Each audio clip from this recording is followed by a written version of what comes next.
എടോ, എൻ്റെ X2ന്റെ വീഡിയോ കണ്ട ആൾക്കാരിൽ കുറേ ആൾക്കാർ ചോദിച്ച ഈ ഇൻസ്റ്റന്റ് വെള്ളാപ്പത്തിന്റെ റെസിപ്പിയാണ് കേട്ടോ. ഇത് നല്ല സോഫ്റ്റ് ആൻഡ് ക്രഞ്ചി വെള്ളാപ്പാണ്. അപ്പോൾ പെട്ടെന്ന് റെസിപ്പി പറഞ്ഞു തരട്ടെ. ആദ്യം തന്നെ ഈസ്റ്റ് ഒന്ന് ഫെർമെന്റ് ആവാൻ വെക്കാം. 1 ടീസ്പൂൺ ഈസ്റ്റും 1 ടീസ്പൂൺ പഞ്ചസാരയും ചെറിയ ചൂടുവെള്ളത്തിൽ ഒന്ന് മിക്സ് ആക്കി വെക്കാം. ഞാനിവിടെ ഡ്രൈ ഈസ്റ്റ് എടുത്തതിനെ കൊണ്ടാണ് ഇങ്ങനെ ചെയ്ത്.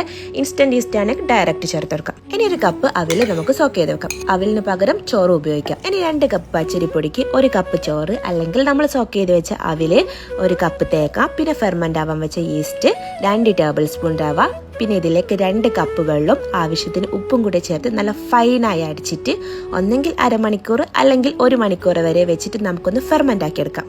ഇനി നമുക്ക് ചീനച്ചട്ടിയിലോ അല്ലെങ്കിൽ വെള്ളാപ്പച്ചട്ടിയിലോ നമുക്ക് വെള്ളപ്പം ചുട്ടെടുക്കാം. ഞാനിവിടെ ചീനച്ചട്ടിയിലാണ് ചുട്ടെടുക്കുന്നത്. ജസ്റ്റ് നമുക്കൊന്ന് എണ്ണ സ്പ്രെഡ് ചെയ്തെടുക്കാം. ചീനച്ചട്ടിയിലെ എണ്ണ ആയിക്കുന്നുള്ളത് ചീനച്ചട്ടി അറിയാനേ പാടില്ലാത്ത രീതിയിൽ വേണം നമ്മൾ എണ്ണ ഒന്ന് സ്പ്രെഡ് ചെയ്തെടുക്കുക. എന്നിട്ട് വെള്ളാപ്പത്തിന്റെ മാവ് ഒഴിക്കുക, ചുറ്റിച്ചെടുക്കുക, വെള്ളപ്പം ചുട്ടെടുക്കുക.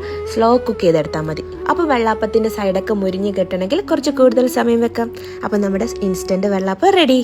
ഇനി അരി സോക്ക് ചെയ്തില്ല എന്ന് വിചാരിച്ചിട്ട് ആരും വെള്ളപ്പം ചൂടാണ്ടായി പോണ്ട. ഇങ്ങനെ പെട്ടെന്ന് ഇൻസ്റ്റന്റ് ആയിട്ട് വെള്ളപ്പം ചൂടാം. അപ്പോൾ ഓക്കെ, ബൈ.